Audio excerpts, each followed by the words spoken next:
فاذكروني أذكركم واشكروا لي ولا تكفرون يا أيها الذين آمنوا استعينوا بالصبر والصلاة إن الله مع الصابرين. Sekedar untuk diingatkan, cinta itu ada dua. Masih ingat gak? Cinta itu ada dua. Masih ingat gak, Pak? Gak ada yang ingat satupun. Pertama, cinta bersifat tabiat. Ya, jadi cinta yang bersifat tabiat dimiliki oleh seluruh makhluk. Ya, sesuatu yang bersifat intuitif, yang tidak usah dipelajari, tapi dia selalu hadir secara otomatis. Contoh pada Quran surat 3 Ali Imran ayat 14. Zuina linnasi hubbus syahwati minan nisa'i wal banin. Sungguh telah dijadikan indah dalam intuisi manusia itu, yaitu awo suka awewe. Ya, cinta kepada anak, cinta kepada harta, ini adalah cinta yang bersifat tabiat. Sesuatu yang tidak usah dipelajari, sesuatu yang bersifat otomatis akan datang secara sendiri, tidak perlu dilatih juga. Ya, atau surat yang ke-7 ayat 24, qul in kana aba'ukum wa abna'ukum wa ikhwanukum, dan seterusnya. Katakanlah Muhammad, jika bapak-bapak kalian, anak-anak kalian, kerabat kalian, dan seterusnya, lebih kalian cintai daripada Allah dan Rasulnya. Mencintai anak, mencintai orang tua itu bersifat tabiat. Orang tua kafir mencintai anaknya muslim, anak yang muslim mencintai orang tua kafir. Ini cinta bersifat tabiat. Tetapi Allah ahabba ilallah minallahi wa rasulih, lebih kalian cintai daripada Allah dan Rasulnya. Cinta yang kedua adalah cinta syar'iyah, cinta yang mesti dipelajari, cinta yang mesti diupayakan, karena cinta ini tidak muncul sendiri. Cinta ini datangnya dari asas keimanan.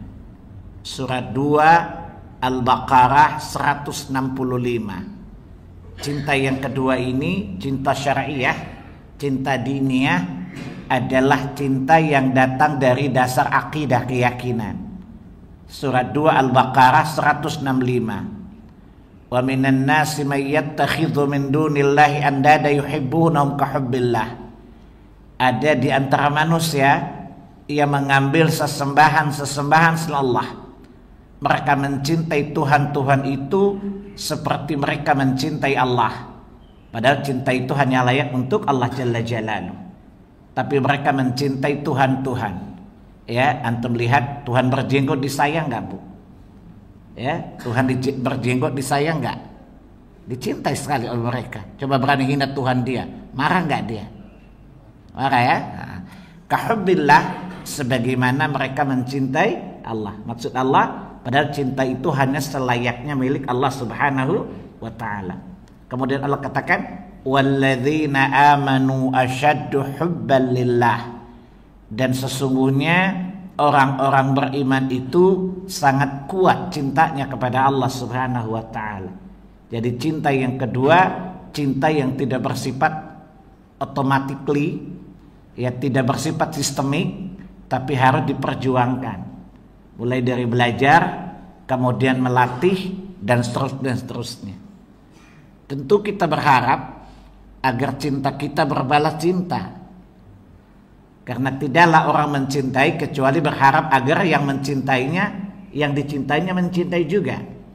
Pernah nggak, Pak, punya pengalaman mencintai tapi tidak dicintai, cinta berbalas? Sakitnya itu di sini nggak? Pernah nggak, Pak? Bapak-bapak kelihatan playboy waktu muda, kelihatan sih, masih kelihatan sih tampang-tampang playboy gitu loh. Don Juan kayaknya dulu, Papa Bravo nih kayaknya. Ya, ya, Ini kalau tua-tua kan Ya, usia ubur-ubur nih kan sekarang. Kalau uban sudah tertabur, kalau mata sudah kabur, kalau gigi sudah gugur, kulit sudah kendur, usia makin mundur, alamat badan hendak ke kubur. Itu namanya usia ubur-ubur namanya. Ya. Nah, maka kita berharap agar cinta itu berbalas. Kita ingin agar Allah mencintai kita juga.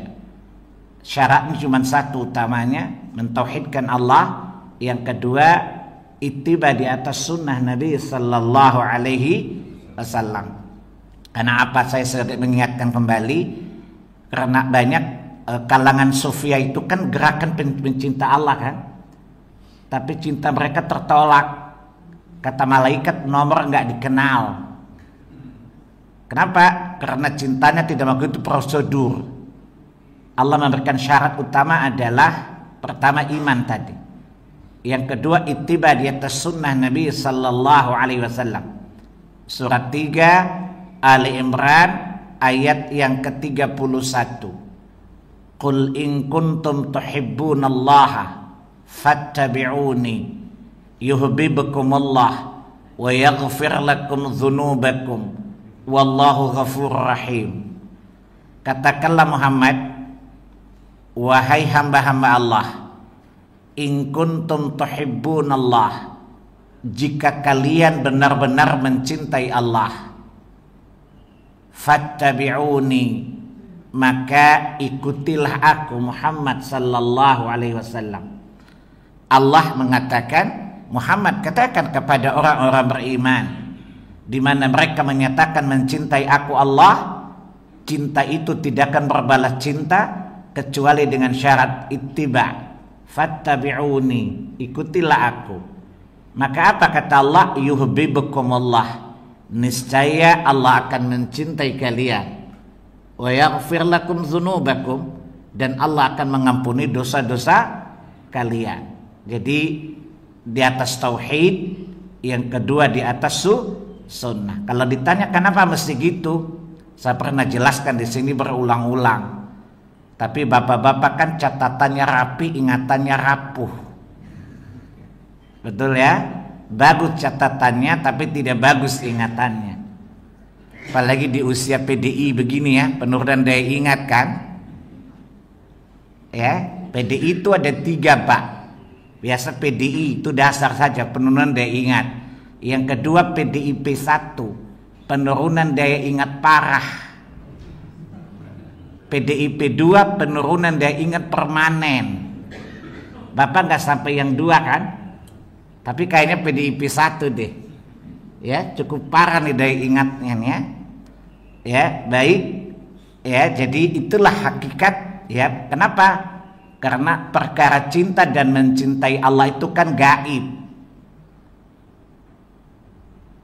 Pada hakikatnya tidak ada yang tahu gaib kecuali Allah. Dan Allah tidak menginformasikan perkara gaib kecuali kepada Rasulnya saja. Dalilnya surat 27, surat An-Naml ayat 65. Qul ya la ya'lamu ya qul la ya'lamu man fis samawati wal ghaiba illallah. Katakanlah Muhammad, tidak seorang pun di langit dan di bumi yang mengetahui perkara gaib kecuali Allah saja. Jadi kalau ada orang mengatakan Habib ini tahu gaib, jawab aja 2 kemungkinan. Engkau bohong, Allah bohong, atau Anda bohong. Kan Allah bilang tidak seorang pun di langit dan di bumi tahu gaib kecuali Allah kan? Kalau ada mengatakan kiai ini tahu gaib, jawaban apa? 2, dia bohong atau Allah bohong, bukan? Pertanyaannya, mungkin nggak ada yang tahu gaib? Ada. Mungkin nggak ada yang diberitahu gaib oleh Allah? Hanya Rasul saja. Selain Rasul tidak diberitahu gaib oleh Allah Subhanahu wa ta'ala. Surat 72, surat Jin ayat 26 dan 27. Ya alimul ghaibi fala yudhiru ala ghaibihi ahada illa man irtada min rasul hanya Allah sajalah yang mengetahui perkara gaib. Fala yuzhiru ala ghaibi ahada, dan Allah sekali-kali tidak pernah memberitahukan, menginformasikan kepada siapapun, illa man irtada min rasulin, kecuali siapa yang dia ridhai dari rasulnya. Maka kalau ada orang mengaku tahu gaib, bohong nggak Pak? Bohong kan? Tapi kita dari dulu sering dibohongin kan? Makanya saya bayangkan kalau Dajjal datang, siapa banyak korbannya? Indonesia atau Malaysia? Indonesia. Contoh kasus Ponari aja. Masih ingat kasus Ponari nggak? Anak muda yang punya batu, orang datang ribuan bukan? Jadi kalau Dajjal datang, Dajjal itu udah bikin target. Indonesia tuh target utama loh. Karena Indonesia itu bangsa paling oon. Mau tahu oonnya nggak? Coba ibu lihat bapak-bapak, kalau ada bencana, soundtracknya apa? Yang berita. Kawan coba dengar apa jawabnya ketika ia kutanya, mengapa terjadi bencana di tanah ini? Mungkinkah Tuhan Allah mulai enggan bersahabat dengan kita? Ataukah Tuhan mulai bosan melihat tingkah manusia yang selalu bangga dengan salah dan dosa? Coba kita bertanya pada rumput yang bergoyang, bego enggak? Ya bikin masalah, saha yang ditanya masalah, tanya. Bodoh gak bangsa ini? Itu namanya badut, bangsa dungu tenan bahasa Jawa nih. Badut itu apa? Bangsa dungu tenan. Ya, maka tidak heran kalau permasalahan bencana penanganan gak benar jelas karena konsultannya rumput.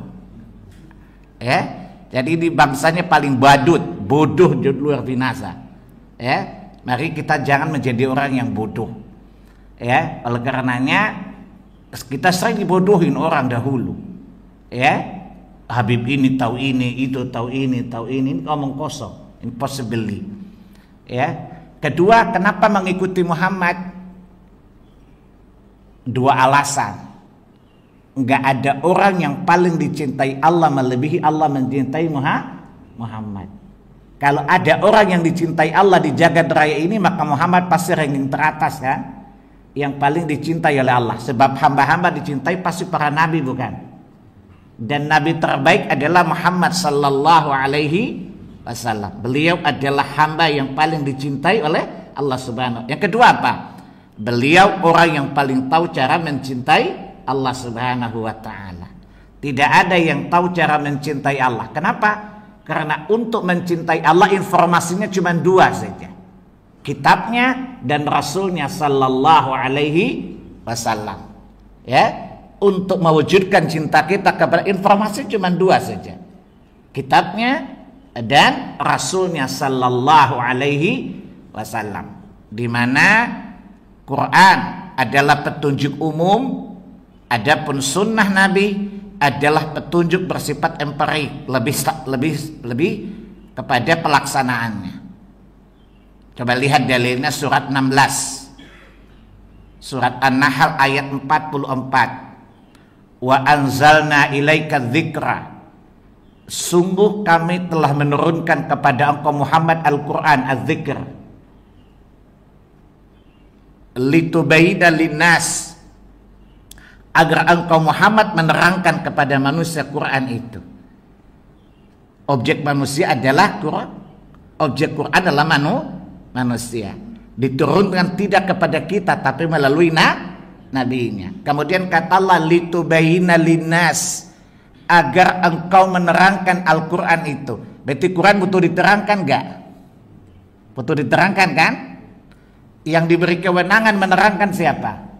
Rasulullah sallallahu alaihi wasallam. Keterangan Nabi namanya sunnah. Contoh, Allah kan suruh sholat, Allah nggak jelaskan praktek sholat dalam Quran kan? Allah suruh haji, Allah tidak kasih manasik haji dalam Quran kan? Allah hanya bicara zakat, rincian zakat kan tidak ada di Quran kan? Cari-cari sampai bulu-bulu rontok nggak ada 2,5% loh di Quran. Ya, cari sampai bulu rontok, lebat lagi, lebat lagi, nggak ada di Quran. Dan semuanya melalui penjelasan sunnah Nabi sallallahu alaihi wasallam. Itu alasan kenapa mencintai Allah itu dengan mencontoh Rasulullah sallallahu alaihi wasallam. Karena Nabi adalah informannya Allah Subhanahu wa ta'ala. Allah itu bukan ngabalin yang ngaku-ngaku juru bicara presiden loh. Jelas ya? Nabi benar-benar juru bicaranya Allah Subhanahu wa ta'ala. Dia diutus oleh Allah dengan membawa kebenaran. Maka wajib bagi kita membenarkannya. Lihat surat 39. Surat Az-Zumar ayat ke-33. Ya, surat 39 Az-Zumar ayat 33. Walladzi jaa'a bis-sidqi wa saddaqa bihi ulaika humul muttaqun. Orang yang datang membawa kebenaran, Muhammad sallallahu alaihi wasallam, ya, kemudian wasaddaqa bihi, dan orang yang membenarkannya, ulaika humul muttaqun, mereka itulah orang-orang yang bertakwa. Dan salah satu yang dicintai Allah adalah orang-orang bertakwa. Innallaha yuhibbul muttaqin. Allah mencintai orang-orang yang bertakwa.